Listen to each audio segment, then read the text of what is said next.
community outreach for OPA. Today we have Daniel Fiverson, and he is going to be talking about the conjunction of Saturn and Pluto in the foothills of the 2020s. Astrology shows us how the seeds of the future are cultivated in the present. And as the year 2019 begins, Saturn moves into orb of conjunction with Pluto and Capricorn. Through this conjunction, though this conjunction will not perfect for another year, the individual and combined dynamics of this powerful planetary pair are already altering the foundations of life across planet Earth. The conjunction of Saturn and Pluto is the first act of the three-act drama that will perfect late winter 2020. The Jupiter-Saturn-Pluto stellium, an event that foreshadows the US Pluto Return, which will begin to unfold in the middle of next year and will persist until the middle of the decade, clearly with after effects that will extend out across the country. And just a little quick bio about Daniel. You can get a more extensive one on the email that was sent with your link. Daniel is an evolutionary astrologer trained in the Jeffrey Wolf Green School of Evolutionary Astrology. He's a student of Ching, the Tarot, and also he has worked with the mythology, practical Qabalah, archetypal astrology, and astronomy. He also is very widely diverse and has facilitated workshops with contemporary authors, Native American elders, psychics, and intuitives. Daniel has a very long history of working in the metaphysical field, also including yoga. And he's an organic gardener, a herbalist, a rock hound. He is also into growing medicinal and culinary herbs, fruits, and vegetables. He is a photographer, award-winning photographer, a mountain biker. He has 2 children. And let's see what else I want to tell you really quickly about Daniel. He also was instrumental in the formation of the local NCGR chapter in Santa Fe, New Mexico. He produces astrology events in his local community to support astrological education and awareness. And let's just go into how you get a hold of Daniel. His website is evolutionaryastrology.com. And that is also on the very first slide, his information, as well as if you want to learn about other things outside of astrology, danielfiverson.com. And Daniel, I'm going to mute myself, and it's all yours. Thank you, Carol. Thank you for that wonderful introduction. It's I didn't realize all that much about me. So thank you all for being here. And thank you, Maurice, and everyone, certainly, for including me in this conversation, in this dialogue. It's very exciting for me to be here. Right now, as I speak, this is truly a Kairos moment, because here in Santa Fe, New Mexico, Uranus is rising, just come up over the horizon, and we have a balsamic moon conjunct the midheaven. So is that not a great time to be talking about astrology, right?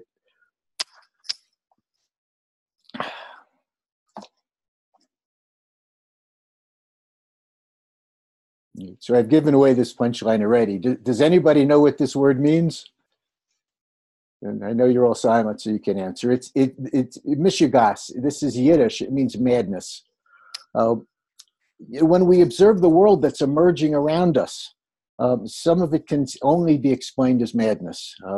We're moving through a time space where it really seems like insanity. There's a surreal quality to this time that we're passing through. And we're all here. We all have the same question, why we're here. How is all this mishigas going to get worked out? So today, let's journey through some of the astrology, the history, mythology, some of the people, the current events that reveal the challenges, but also reveal the remedies that will help us navigate these times that we're passing through. Since 2007, we have experienced seven major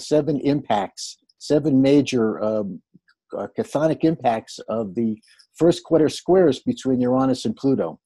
And over the next 2 years, this evolutionary and revolutionary dynamic is going to be handed off to Jupiter and Saturn and Pluto again as well.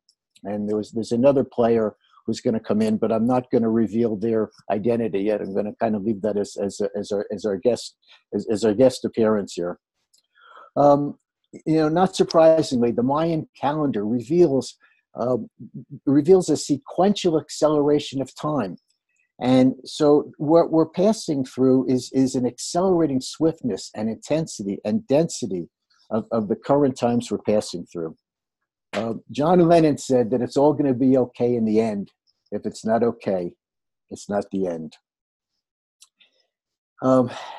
Dwight Eisenhower, president, maybe one of the last Republicans, and I don't want to offend anybody, maybe one of the last Republicans we could really trust, was addressing a new dangerous dimension. He said, in the structure of our society, he said, the conjunction of an immense military establishment and a large arms industry is new in the American experience. We must not fail to comprehend its grave implications. Our toil, resources, and livelihood are all involved, and so is the very structure of our society. And I want to hold on to that catchphrase as we continue today.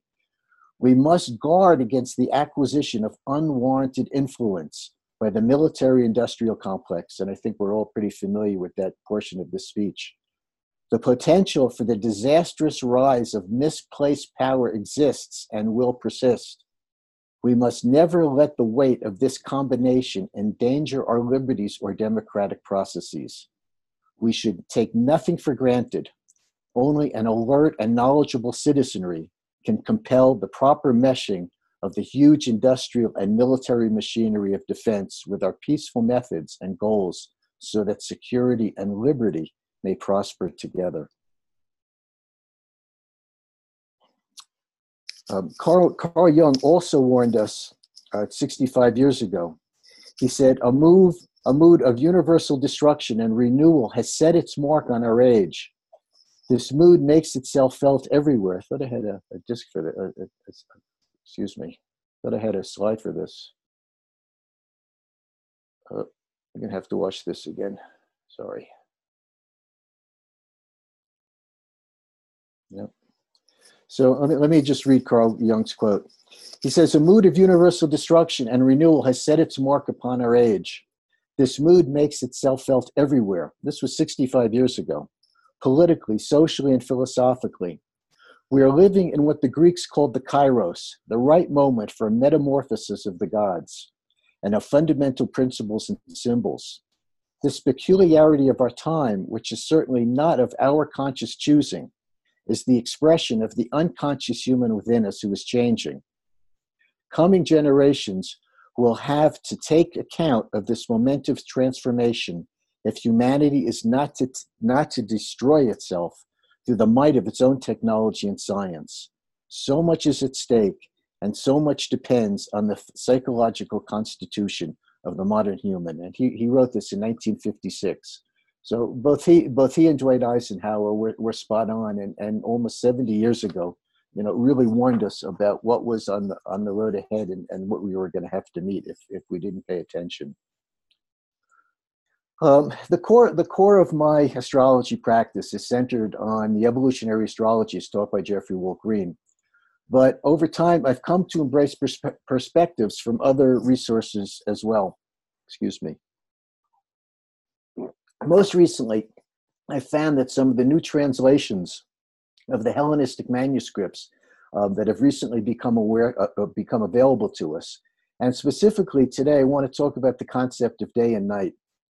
Because rather than frame positive and negative or male and female to describe these elemental principles, day and night provides a much richer and a much more open and full, richer nature of what these polarities are about. For instance, during the day, there's only a single star in the sky. But at night, there's an immeasurable multitude of stars. During the day, the solar day is a singularity and a coherence, but the lunar night is multivalent. And if we work with these concepts, we can reach a much deeper understanding of what these about, what it's about, rather than being hung up in male and female, which I think has too much baggage associated with it, and we've ceased to gain any new understanding of what this could be about. And there's also a twilight space between day and night. We have dawn and dusk, and it's told in shade and silhouette. Master magician and psychopomp Mercury rules this liminal time space. And as he shuttles back and forth between the upper, middle, and lower worlds, he synthesizes this diurnal, nocturnal, alternating matrix of day and night.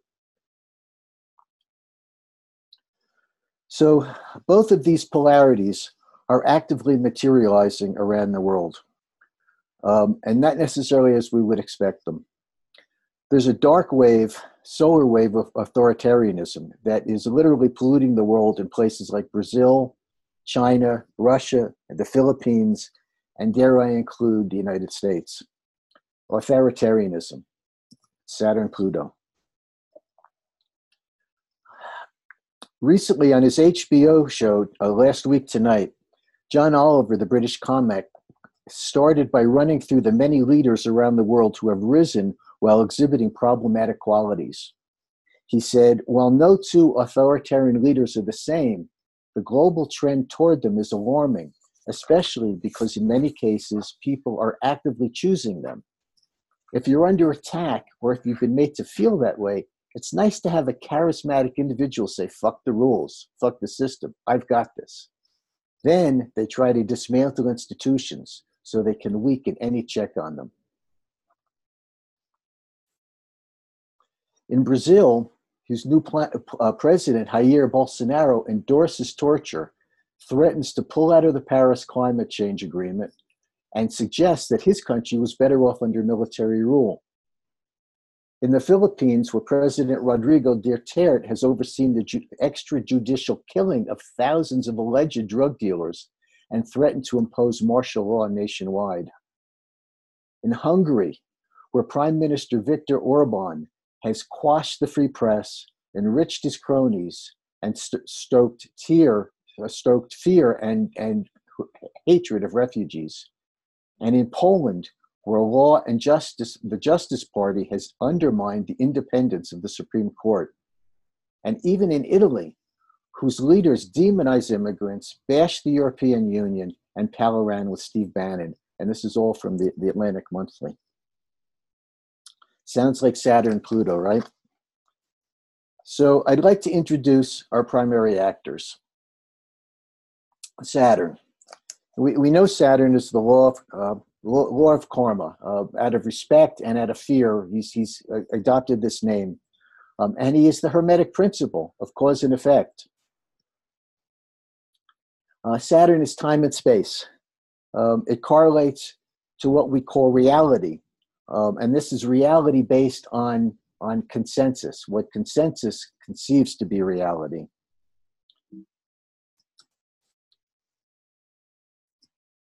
Oh, sorry. Oh. Jeffrey Wolf Green describes Saturn as the structure of our consciousness. Why? Because Saturn conditions and defines every other archetype and planet within the chart. Even if it's not in aspect to a planet, it's in a phase relationship to the planet. And Saturn's structure and Saturn's form and Saturn's conditioning and crystallization spreads through the chart and really becomes the structure of our consciousness and how we operate in the world. Saturn is man-made law.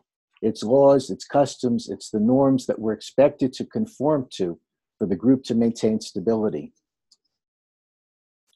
And it's involution, it's spirit, it's into matter. In the Qabalah, it's Binah, which actually correlates to Capricorn. It's a feminine archetype, being the vessel that receives spirit. It's gravity and mass. This is spirit into matter. And it is crystallized structure and form. We become crystallized.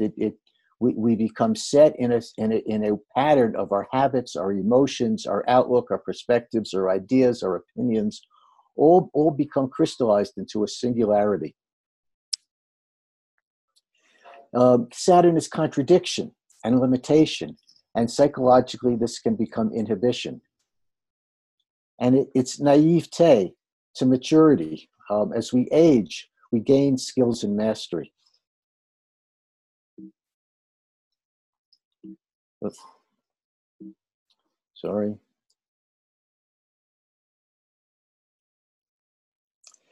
Saturn's the natural ruler of the midheaven, and as such, he's what we're striving to achieve, what we hope to achieve in the world, and how we're projecting ourselves outward.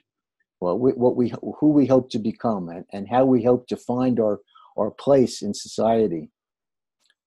And he's the outer expression of our fourth house, our self-image, our ego. He is. We take how we see ourselves, and that becomes gets projected outward as our place in society. And he's also the father, but he's also the sins of the father. Excuse me. And we have to remember, if we look at the mythology, Uranus was wedded to Gaia, and between them they raised a number of offspring, including some that were rather frightening and really beasts, monsters. And Uranus decided he didn't like them, so he sent them to Tartarus. And Gaia was so outraged that he had taken and imprisoned or isolated her offspring, that she convinced her children to rise up against him. And so it was Saturn himself who castrated Uranus. You probably all know this story. And the Olympians overthrew the Titans and became the rulers of the Greek pantheon. But yet the curse of the father was carried through, because Zeus was told in prophecy that one of his own children would also overthrow him, so he ate them all. Saturn was also told that one of his children would eat him, so he ate them all. And it was Zeus only survived because Rhea fed Saturn a stone, and he thought he had swallowed Zeus, and she hid Zeus, and Zeus was able to grow, and actually it became a self-fulfilled prophecy. And we're seeing that, if we look around in the world, it's the old guard, it's the old men who we're not just looking at, a static political situation in the world. We're looking at generations of families who've held this power, who've held all the capital, who've held the money, who've held the land. They have no intention of giving it up easily.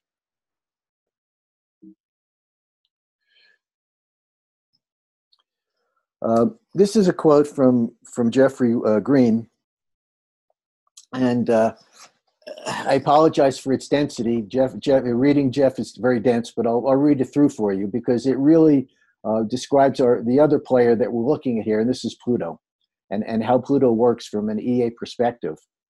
He said that the entire EA paradigm of natal Pluto, the location of the south node of the moon, the location of its own planetary ruler by house, sign, and aspects to other planets, Pluto's polarity point, the location of the north node of the moon by its own house and sign, and the location of its planetary ruler by its own house, sign, and aspects to it correlates to the primary evolutionary karmic axis, to the bottom line for the soul's ongoing evolution from lifetime to lifetime. It's like a foundation upon which a house is built. Relative to that foundation, the rest of the entire birth chart is then properly understood relative to that context. Everything else is referred to that context, and that's the primary evolutionary karmic axis. And this is from the School of Evolution, JWG School of Evolutionary Astrology message board. So Pluto is its planetary ruler, house and sign correlates, as Jeffrey said, to the root structure of any birth chart. The soul, it is the soul and the soul's lessons in this lifetime. And it correlates to the nature of the soul's deepest need for security. And I'm sure that everybody here has probably heard this many, many times, but I felt it belonged here. We can't talk about Pluto and Saturn without including these archetypal descriptions. He is the modern ruler of Scorpio, and he is the evolutionary engine. He is what keeps us moving forward. Pluto takes no prisoners. He does not allow us to stagnate. It's human nature really not to want to change. We will hold on to what we feel is emotionally secure because it's known. Even if, in a relationship or a job or a situation that we know stopped working a long time ago, we'll still have a tendency to hold on to it because the fear of what's foreign is worse than the pain of what's known. And it's not until the pain becomes greater than the fear that we begin to change. And unfortunately, Pluto has a hand in increasing that pain. And it doesn't have to work that way. We can be very proactive with the circumstances that show up in our life. But when we don't, Pluto will let us know. He'll say, do you hear me now?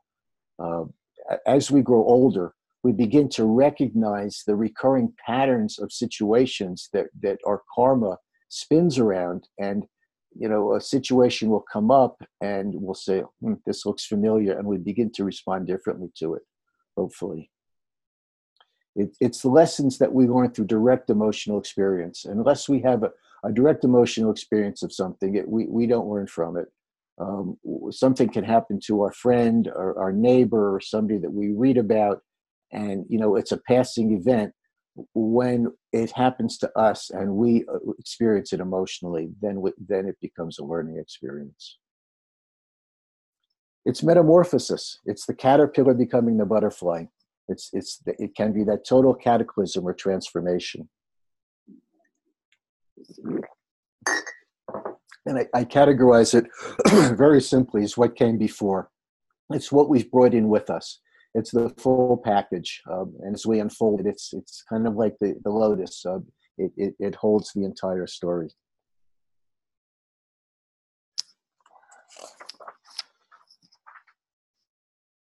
So if we look at Capricorn itself, which is the zodiacal sign that this conjunction is occurring in,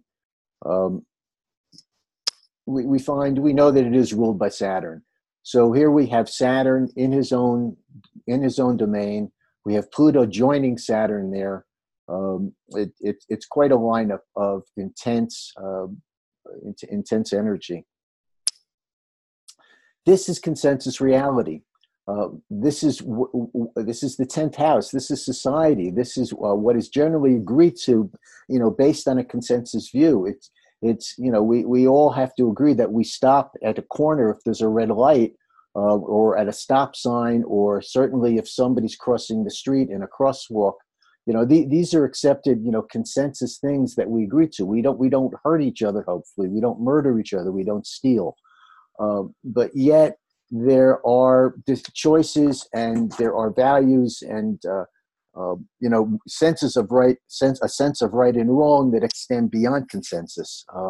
Who we're going to marry, and what our lifestyle is, and what's important to us.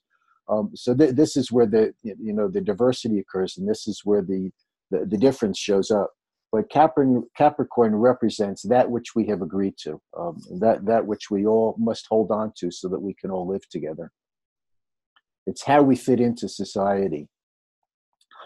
It's the opposite of Cancer. This is Saturn in the Moon. So there's an emotional component here, and there's a sense of it's our ego as well, and it's how we see ourselves.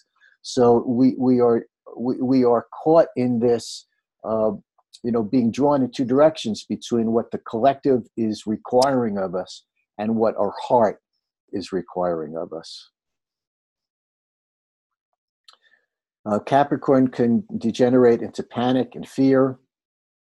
It can be repression and suppression. And, as we reviewed some of the politics around the globe, clearly repression and suppression. And even in our own country, we're seeing it, and in Europe, we're seeing it. This is something which is, you know, quite obvious, I'm sure. And deeper, it's also depression. And, you know, in modern, you know, modern culture, depression is taken as something which is bad. You know, here again we have the good and bad. You know, this is the consensus, you know, perspective on you know what's right and wrong. Depression within us can, you know, and I'm not talking about clinical depression. Clinical depression here, where somebody is, you know, just medically depressed all the time, but we go through an animation cycle. This is the moon. You know, the moon is animated. It goes from dark to light and in between.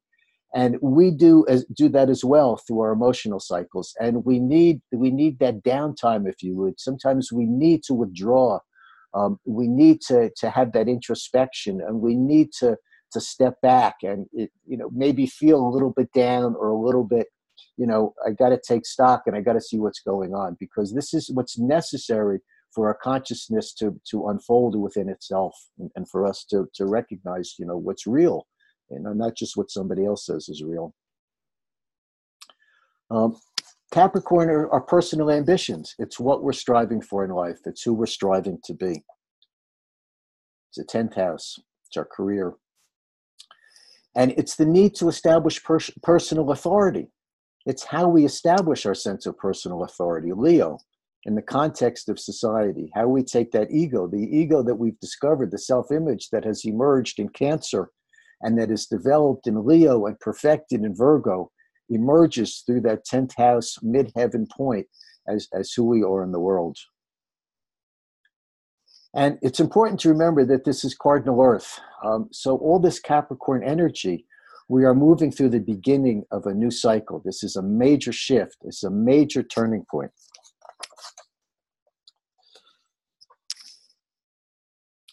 It's the need to establish something real. Capricorn is reality. Saturn is reality. Achievement. We want to build something. You know, it's not just Neptune, you know, with our dreams and our visions. It's not just our instinct in Mars. It's not just our ideas in Mercury. This is where we actually take it and ground it. The earth signs is where this all comes to bear and comes into a fruition in sense where it shows up.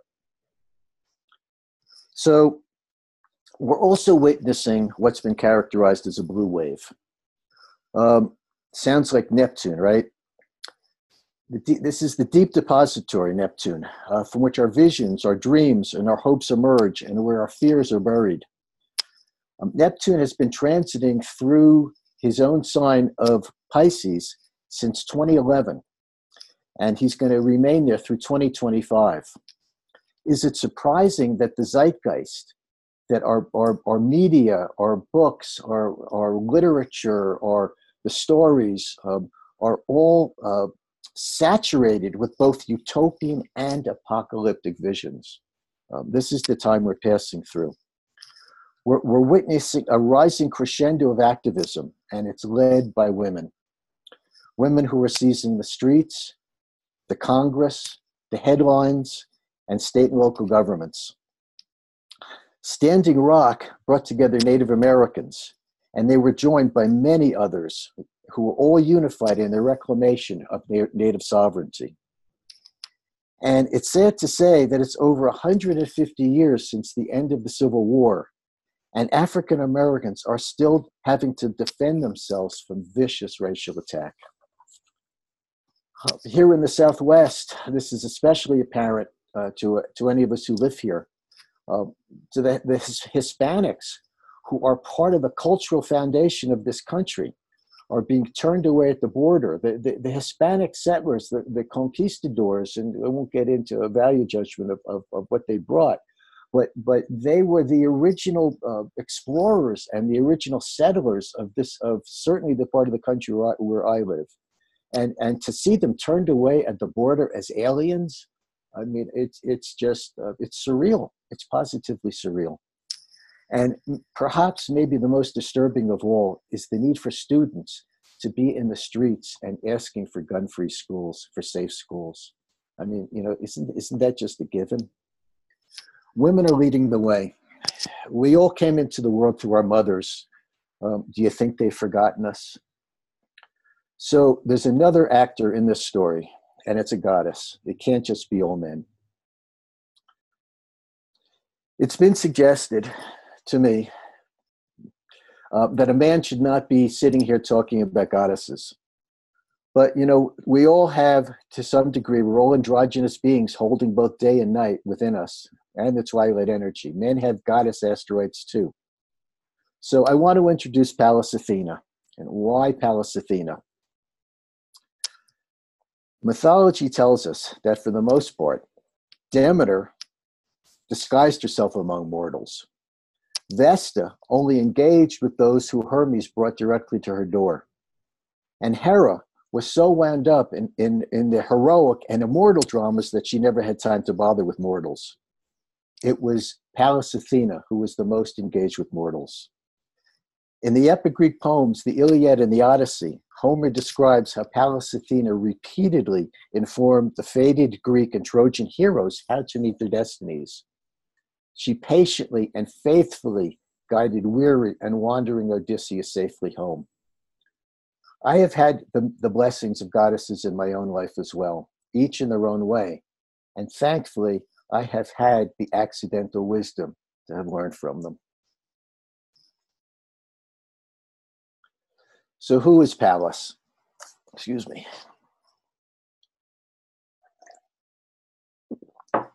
She's the daughter of Zeus, born parthenogenically from his head, from his crown chakra. She was known as the unwearying, virgin, she who fights in front. She was the brother of Mars, and she would had had any fear, no reluctance to pick up her spear and join the battle, but she would always try to negotiate peace first. She was of the city. She was about the collective. And as I said, she was the goddess most engaged with mortals. She's the goddess of wisdom. She's the strategist. She came from his crown chakra. She sees the big picture. Anybody with a dominant or a prominent palace has the ability to see things from a larger perspective, to see the whole picture, and then to take the little pieces and see how they fit together, but to see the big picture first. She was a warrior activist, as I said. She would go to war, but she would try to negotiate peace first. She is the activist. And she's the patroness and protractress, I can't say that word. The city of Athens, the most well-known city, in Greece, was dedicated to her. Famous story, which we don't have time here for. She and Poseidon vied for to become the patron, and she won because she gave the city an olive tree. She was, of all of the gods or goddesses in the Greek pantheon, she was the most highly revered. In a chart, she represents a woman in a man's world. She opens the space for women to find an equal place in patriarchal society. And she's a messenger. She informs us. And astrologically, she's the octave transformer between Mercury, the lower mind, and Uranus, the higher mind. Uranus are those thoughts and ideas and inspirations that seem to come to us of their own volition, seemingly out of left field. Mercury is that lower mind of our thoughts and opinions and ideas that we have. Pallas Athena is the bridge between the two. So why is this important now? And why am I bringing Pallas into this story? Well, at the time of the Women's March in January of 2017, she was conjunct the lunar south node and Neptune in Pisces. During the July 2018 eclipse season last summer, she was conjunct the lunar north node.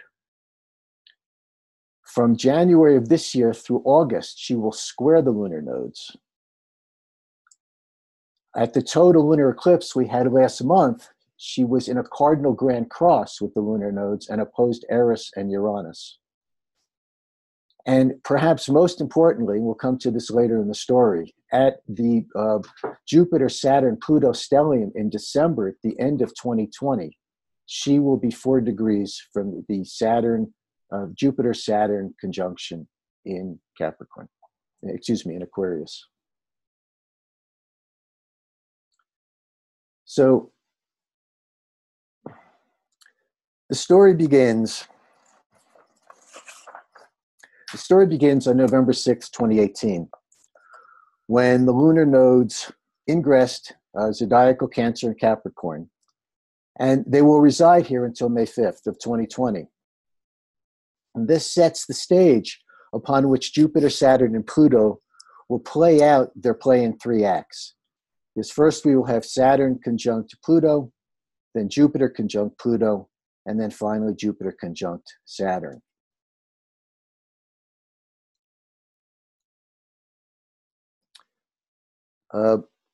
Venus is partile Ceres conjunct in Libra. The intensity feels out of balance, and it generates an essential sense of loss. And this is only exacerbated by the opposition to Uranus retrograde at 0 degrees of Taurus, the total saturation of Taurus, and Eris in Aries. The need for individuality is paramount, and the survival of what we deem to be most important is what's at stake. Taurus. Essential authority has been denied or disallowed, revealed by the opposition squaring the lunar nodes. You know that the lunar nodes themselves, when we have a square, that's called a skip step, and it means that there's a karmic imperative for that dynamic to be resolved in this lifetime. There was this formed a cardinal grand cross at the time. I have it here, illuminated in the chart.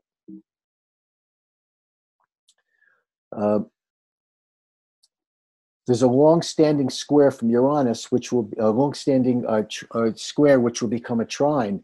A long-standing trine, which will become a square from 2020 through 2022, and this is going to create stresses, pressures, and opportunities regarding our authenticity and our individuality, and the ability to ground our inspirations into working processes and practices.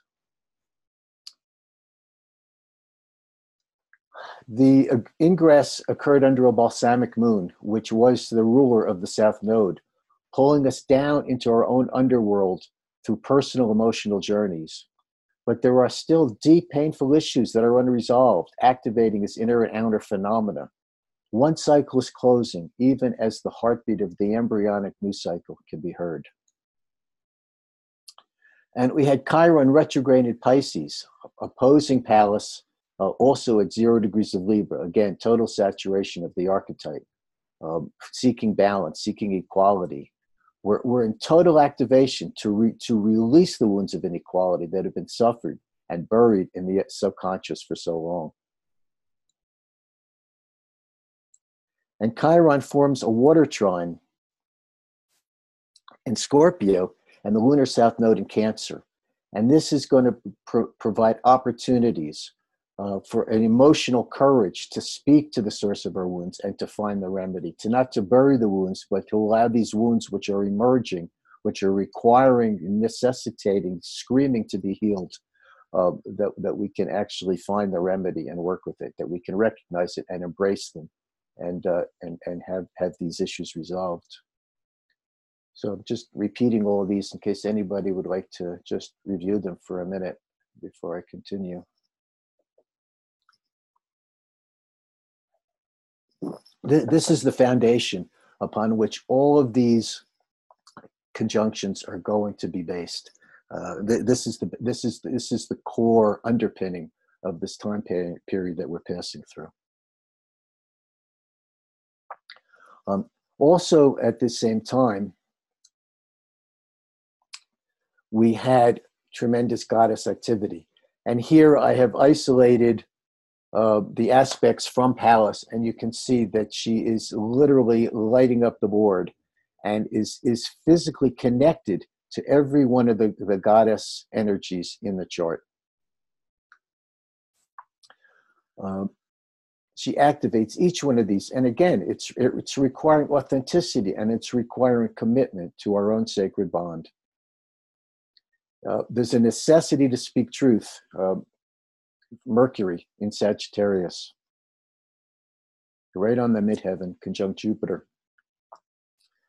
There's no compromise or surrender to core values with Mars conjunct Lilith. And there's zero tolerance for compromise with Uranus conjunct Eris. We're in a very tight channel here. The commitment is to what's deemed essential for survival. You know, we're looking at climate change. We're looking at equality, you know, between the races, between religious equality. This is essential. These aren't really negotiable points. These are things which have to be. There's no way that we can all survive together in the collective without them.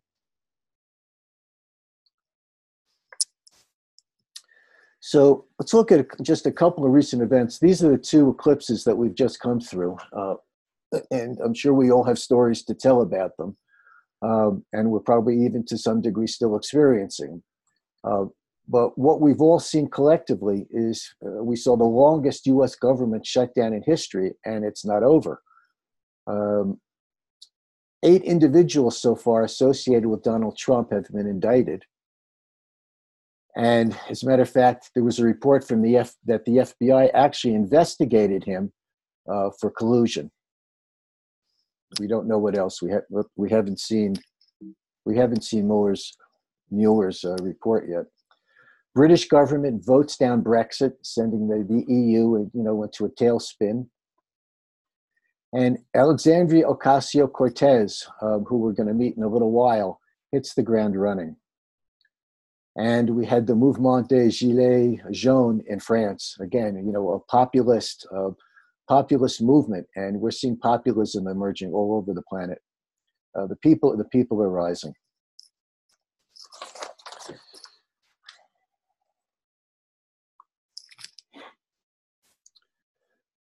So this is the chart for the famous Saturn-Pluto conjunction that's going to come up one year from last month in January of 2020. This is what we're moving towards, but we don't have to wait until 2020 for this to begin to feel the effect of it, because these two outer planet heavies are already in orb. They are within 5 degrees. I use a 5-degree orb for transits. And they are already in orb from February through July of this year. There will be a retrograde period, and then they will come back again from November through May of 2020 with the conjunction right in January at the beginning of that transit, and then again from July to November. So this is a long transit, but we're already feeling the effects of it. At this conjunction, we're going to have 6 planets, and the lunar south node in Capricorn, including the Sun, Mercury, Saturn, Pluto, and Ceres, all within 2 degrees of each other. It's quite a stack up. So authority is going to be powerfully spoken for many quarters. We're going to hear many opinions, many versions of the truth, many versions of reality. And many ways that authority is going to express itself, or try to establish itself, or try to establish its own dominion.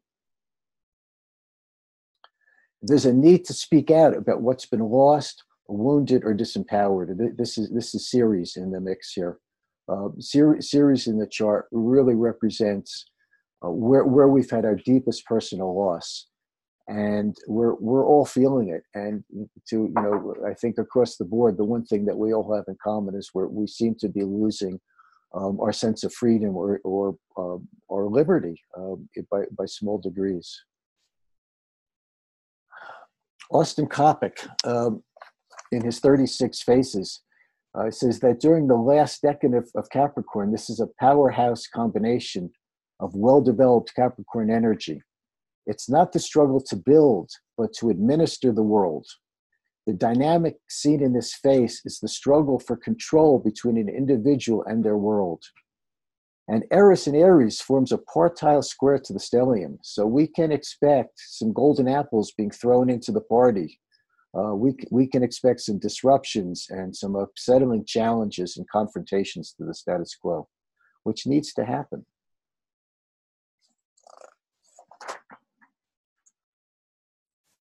So let's look at historically to what, Saturn and Pluto, come together roughly every 30 years. So I went back and just looked at when their conjunctions were in Capricorn, and it's quite telling.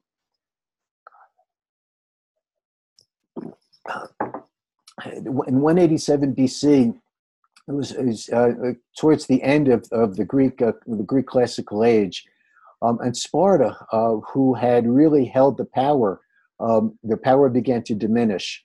And the League of City-States, led by Athens, became the dominant power. But at the same time, the Roman Empire was rising, and they forced the Greeks to surrender all their possessions.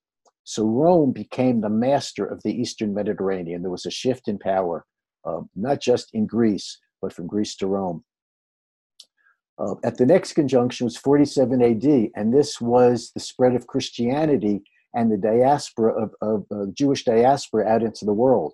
So again, there was a tremendous transfer of religious power here as Christianity became the dominant force, and the older religions themselves were dispersing and being displaced from the homelands from which they had existed for millennium.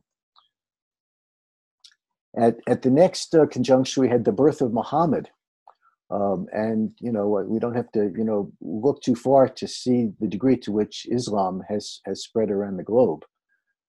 Clovis, who maybe everybody is not familiar with, was an early French king. And he was the first of the kings that he united all of the Frankish tribes, all of the Franks under a single ruler for the next 200 years. Again, it was a transfer and a consolidation of power.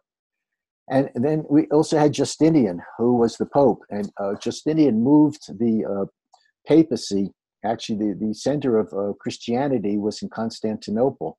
And it was really the beginning of the division, and to a great degree, it was the beginning of anti-Semitism, because it was Justinian who blamed the Jews for the death of Christ. And this really has extended into our time. Anti-Semitism coming from this time really is, it's in some ways it's never ceased. So again, we had a redistribution of power and a whole change of authority. In 783, we had, history doesn't repeat, but it rhymes. We had Charlemagne, who everybody's probably familiar with, and he united most of Western Europe for the first time since the Roman Empire. So again, we had consolidation of power. 1294, the papal seat is moved from Italy to France. Edward I of England orders all the Jews to leave England. Goes back to our friend Justinian. And Marco Polo returns from Venice from his travels to China, literally opening up the world to a whole new cultural experience, to a whole new science, to a whole new way of life that they'd not been aware of. A tremendous shift. And then in 1519, Magellan circumnavigates the earth. The Spanish conquistadors bring Christianity to North America and South America. Protestantism originates, and in India, the Mughal Empire is founded, and it will persist for another 300 years. So this is what we're looking at historically. These are the kinds of events that have occurred when Saturn and Pluto have come together in Saturn's Capricorn. The other really interesting thing that happened in this same time frame, 536, 537, that really correlates to our time, is there were these extreme weather conditions.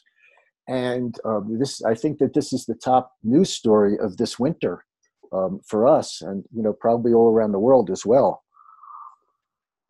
it was the most severe and protracted short-term episodes of cooling in the Northern Hemisphere in the last 2,000 years. And they thought that it was caused by volcanic eruptions that created a dust veil. The effects were so widespread that it caused unseasonal weather, crop failures, and famines. And there were actually two series of eruptions. The first was in 535, 536. And it was so intense that the atmosphere had dimmed, and it stayed that way for another 18 months. Tree rings and the people of the time recorded the coldest temperatures in North America, Asia, and Europe, where summer temperatures dropped, were from 3 to 4.5 degrees. Then in 539 or 540, there was another eruption. So they're saying that the same eruptions may actually have contributed to the decline in the Mayan Empire. And in the wake of the cloud's appearance, local climate cooled for more than a decade. And it also as a result, as from 541 to 542, there was a pandemic plague known as the Plague of Justinian that swept through the Eastern Roman Empire, all as a result of the climate change. This is all from Smithsonian Magazine.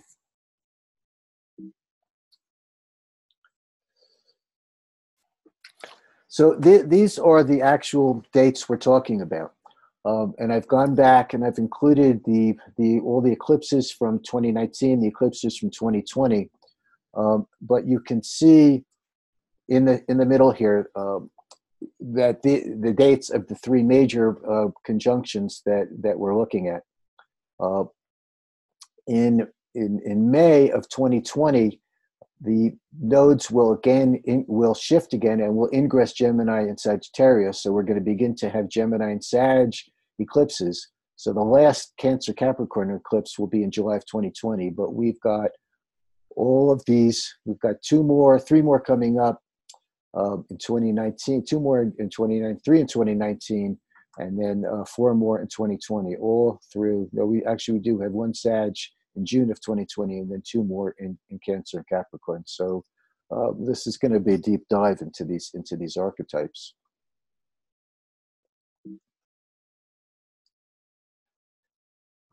Why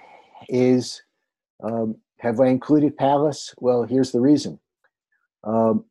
I tried to create an animation, and I was unable to do it. But you'll see here at the time of the stellium in December, Pallas is conjunct Saturn.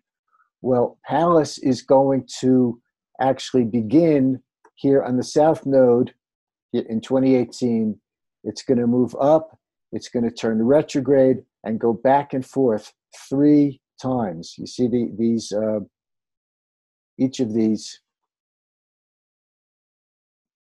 purple and yellow bands here are where Pallas conjoins each of these outer planets 3 times.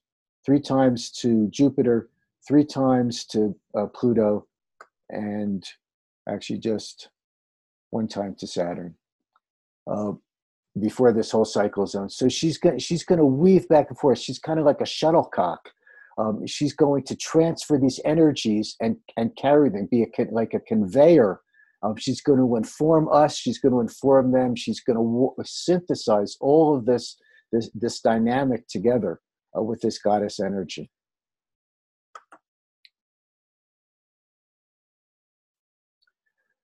So at the stellium, again, in December 2020, we have a grand cross.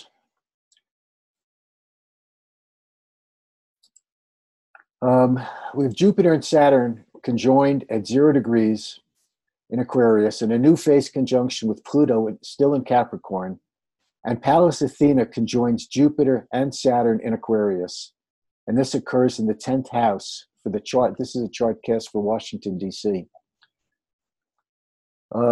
SkyScript tells us that the 10th house is the monarch of the president, the government, people in authority, royalty, eminent and famous persons. It's national trade, it's the national reputation, credit and power, public employment rate. This is just ringing every bell of what's going on in the news. It covers all the bases. There's nothing that's left out here. Neptune, remember the reference to the blue wave? Well, it exactly opposes Vesta. It's in a partile opposition to Vesta, awakening the Virgo-Pisces axis across the 5th and 11th houses in the chart for the United States. Oh, I should have another thing. There we go. This is the need to synthesize our vision and our personal authenticity, and how to ground and manifest our dreams, how to make them real. This powerful self-actualizing dynamic squares the lunar nodes in Gemini and Sag. This is an essential karmic imperative that will not compromise with anything less than absolute ultimate truth. Neptune is all, Sag, Jupiter and Sagittarius are personal relative truth. It's my truth, your truth, it's a part of the truth. It's truth, but it's only a piece of the truth. Neptune is the whole truth. Neptune is ultimate truth with a capital T. And this is what's emerging in our world. The idea of fake news is so apparent, because we're coming to the point where we're developing the inner abilities, the inner sense of understanding what's real and what's not real, and being able to discern the difference of the two, Virgo and Pisces. And here she is. I think everybody's pretty much familiar with Alexandria, with AOC as she's being called. This is how it looks in real life. This is what it looks like when boots on the ground, where the rubber meets the road. For anybody who's not familiar with her, or maybe somebody who's not from the U.S., she's an American politician and educator. She is the U.S. representative of New York's 14th district, elected in November 6th of 2018 by defeating the Democratic chair in that district. And it was described as the biggest upset in the 2018 midterm U.S. election. This is a cardinal chart. This is a cardinal chart. I should have a thing here. This is a cardinal chart that is anchored by, there's actually 3 cardinal grand crosses here, married together. The sun squares Neptune and Jupiter and opposes Eris.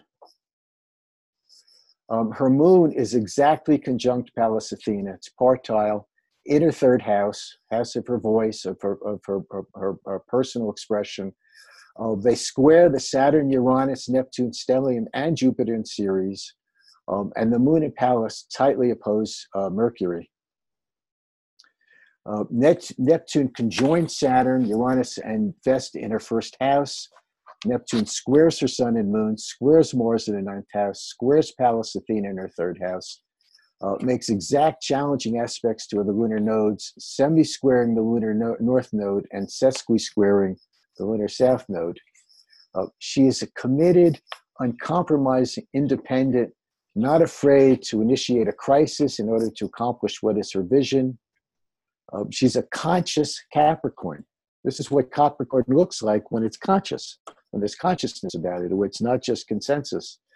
She embodies a natural blend of authorities, individuality, vision, and authenticity. She synthesized it. And the goddess energy literally anchors this chart. It's on all the angles. She has Vesta in her 1st house, Pallas on her IC, Ceres in her 7th house, and Juno and Lilith in her 10th house. She's an outspoken activist. She's willing to take the fight wherever it needs to go. And at times she might be prone to shoot from the hip, but you know what? Maybe we need somebody like that. Somebody who's not afraid to speak their mind. Very interesting. She has an asteroid that's been named for her, and I found that fascinating. When she was in high school, she won a science fair, and the award for winning that science fair was to have an asteroid named after her. I mean, even when she was high school, her star was rising. So this is the chart for the United States. There's a number of charts that are in circulation that people use. I have opted the Gemini rising chart because I believe that the Uranus rising in the first house really represents our country, especially linked with the signature of the moon Aquarius in the 10th house on the midheaven. I believe that this is us. But it doesn't matter because even the Sibley chart, which is the most popular chart in use, is just the reverse of this. We were just looking at the other side of the polarity. So whichever way we look at it, it does work. But what I've done here is I have taken who I consider to be some of the prominent people who are carrying, who are the force or the inspiration, or who have been picked up and lifted by this blue wave.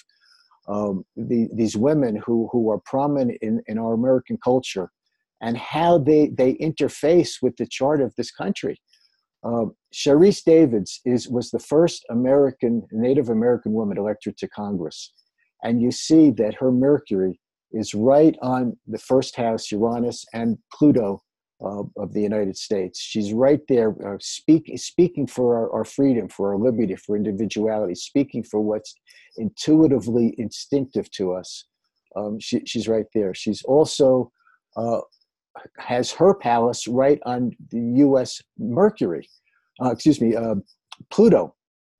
So she is bringing our sense of our evolutionary sense of who we are and the direction we're going is really being influenced, is being affected and carried by this woman's the way that she's informing us and the way she's working towards our the ends that really she feels are best for our country. We all know RBG, Ruth Bader Ginsburg, an Associate Justice of the Supreme Court. Well, here's her Pluto on the U.S. Mercury. One of the primary configuration signatures in the U.S. chart is this Mercury opposite Pluto. This is our freedom of the press. This is our ability, to speak out. This is, and it's also what's under attack at the moment. If you notice, but the Man of the Year for Time magazine were journalists. All the journalists who are under attack, who are under siege, of all degrees of repression. Mercury and Pluto are squaring Chiron. This is the inequality. Chiron is our history of slavery. It's our history of racial injustice, taking Indian lands because we're white and they're not. This is that T-square, and this is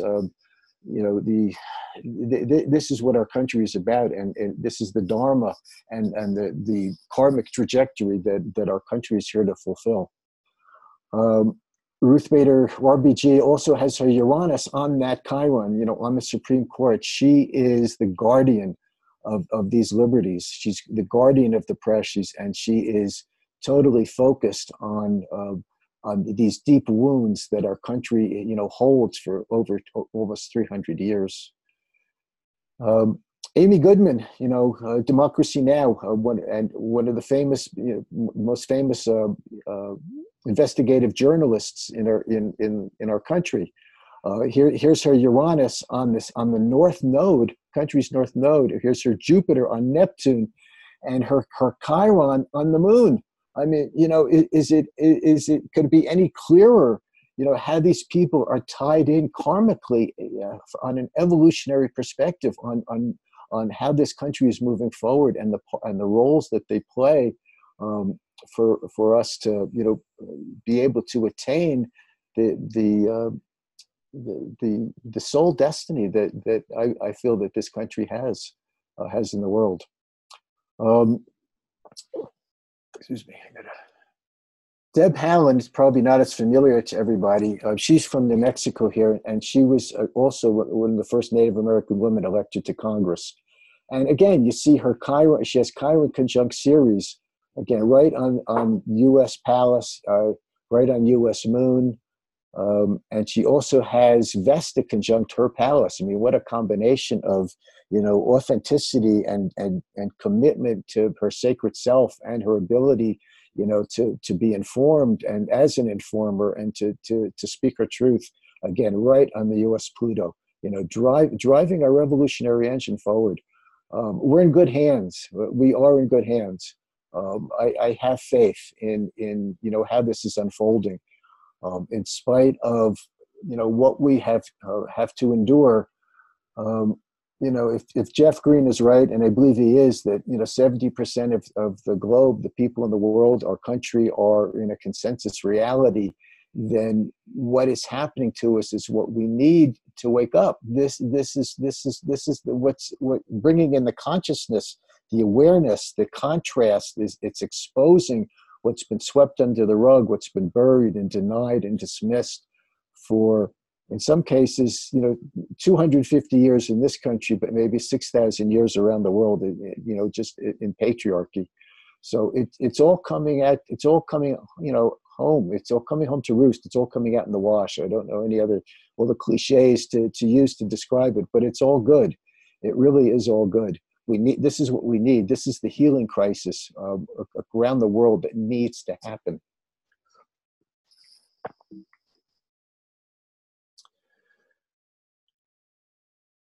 So here are some really intelligent comments from people maybe smarter than me. Here's Maurice. And Maurice says, this meeting of forces, Saturn-Pluto, represents, among other things, the redistribution of power in the world, or in other words, which faction will make the decisions that affect the greater collective, whether this occurs in plain sight or behind the scenes. And he wrote this for Mountain Astrologer back in December of 2015. Richard Nolly, who some of you may know on Facebook, wrote that Jupiter and Saturn were the outermost known planets in ancient times and were called the great chronogrators by astrologers of old. For millennia, the alignment of these two planets has been regarded as a significator of great social, economic, and political watersheds, historic turning points, if you would. And Bill Herbst, who I really love, when he writes for Mountain Astrologer, I mean, he's one of my favorite writers. He said, the Saturn-Pluto cycle is about the use of coercive force by authority, sometimes with the approval of the public. It connects to the authoritative, repressive, and often violent impulses in human nature. The cycle is characterized not by hope or optimism, but rather a defensive response to fearful expectations, a kind of striking out and self-protection against perceived threats, both real and imagined. The emphasis is on definite black and white responses to our shared fears about reality. There's no gray zone here, no relativity, and no subtlety. Instead, absolutes tend to predominate. On the positive side, accentuated Saturn-Pluto periods indicate courage or perseverance during extreme hardship or against seemingly insurmountable odds, as well as moral and emotional staunchness, the strength to hold the line against negative or destructive forces. Power can be used for good or ill. During Saturn-Pluto periods, both are likely.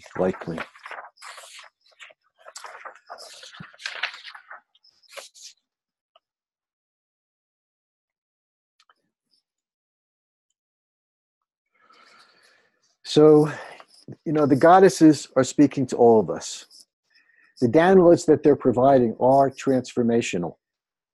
Like Odysseus, we may feel lost at sea, but we can be guided home safely if we listen and if we act on what we are hearing. Back around 2001, there was a Hopi prophecy that said that we are the ones that we've been waiting for. I'm pretty sure that they were right. I repeat John's message here. It's all going to be okay in the end. If it's not okay, it's because it's not the end. And by the way, in case anybody's wondering, I have Pallas Athena conjunct my midheaven. Thank you so much, Daniel. That was fantastic. Thank you.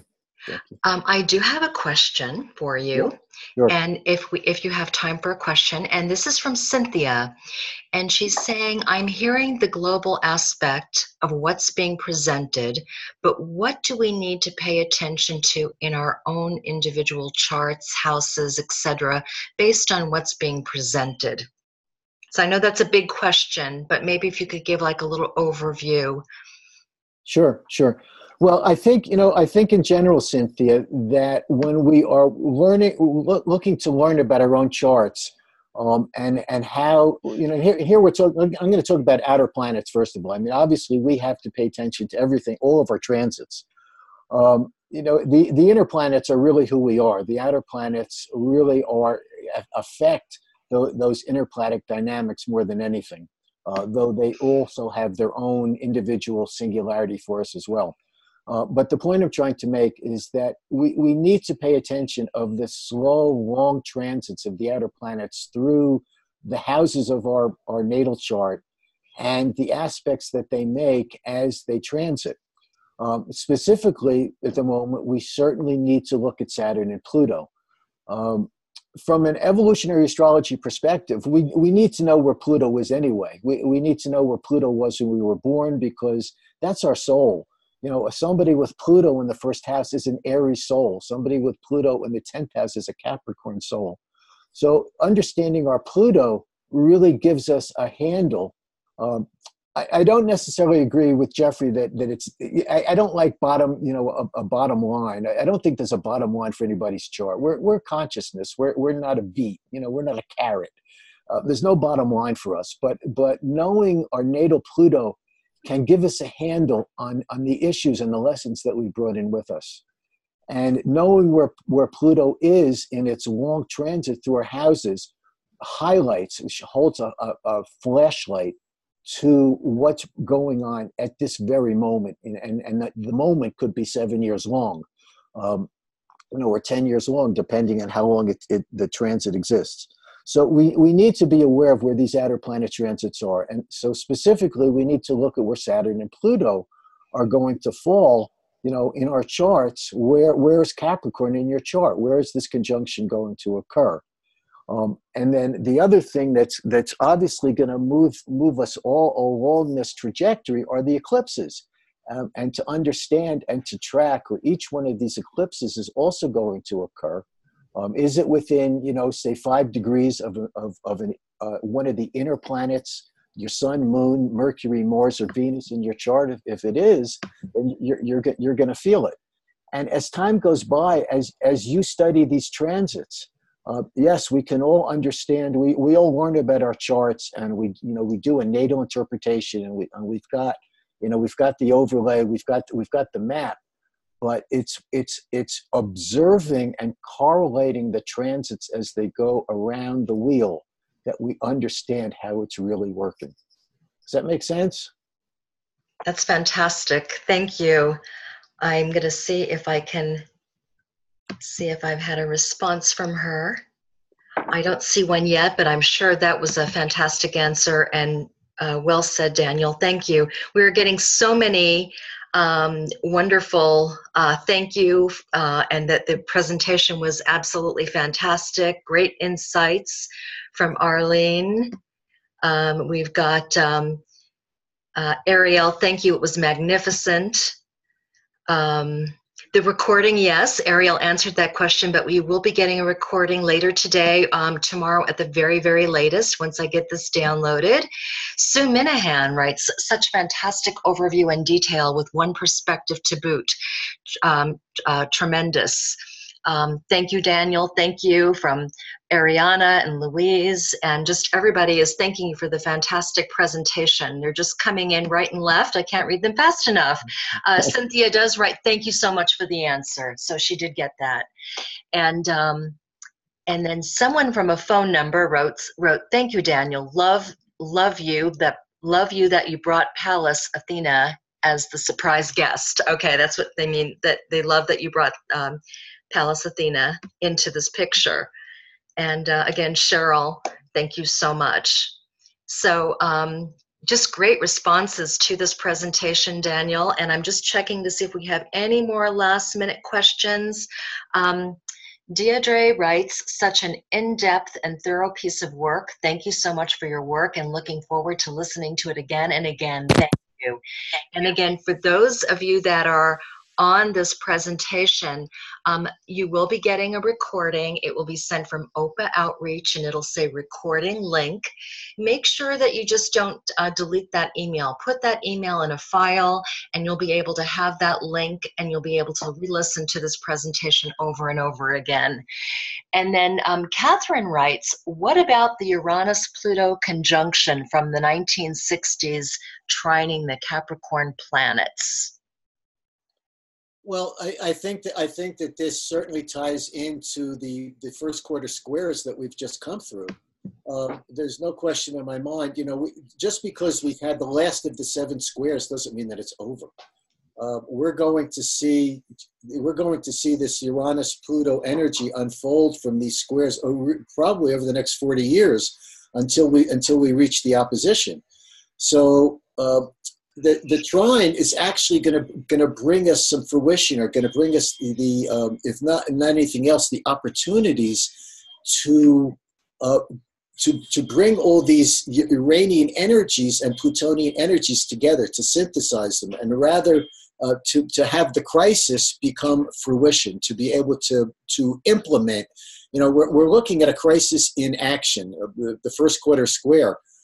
Dane Rudger's work, and a crisis in action is where something was set in motion and we had an intention at the seed point, at the original conjunction of these 2 planets, and as we approach this square, we are recognizing that the intention has not been met, that there's some action that needs to be taken, that we need to act on that intention. And when we reach the trine is going to facilitate that. But trines are, Jeffrey would say, Jeffrey would say that we really want the squares and oppositions because that's what gets us off the couch. Trines create a couch potato. Trines can pass without even noticing. We don't notice them because everything's so smooth. We need to be proactive with a trine.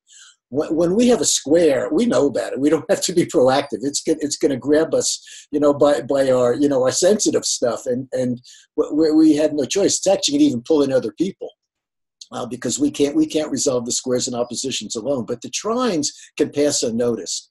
So we have to engage with them. We have to become proactive with them. But the energy is so strong, and the momentum and the activism is so alive, that I have full faith and confidence that when this trine arrives, we're going to see carpe diem, and it's going to really carry us forward.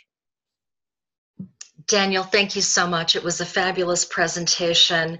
And again, all of you will be getting the link for the recording. You'll be able to listen to it over and over. And to reach out to Daniel, you can see his information on the screen. It's for evolutionaryastrology.com. And also, if you need to email him, you can at daniel@forevolutionaryastrology.com as well. Again, when you have the recording and also on your email, you'll have all of Daniel's contact information as well. So with that being said, thank you so much, Daniel, for this amazing presentation. And thank you all OPA members for joining us today. And we look forward to our next presentation. So keep an eye out for your OPA outreach email. Everyone have a wonderful Sunday. Thank you. Thank you. Bye-bye now.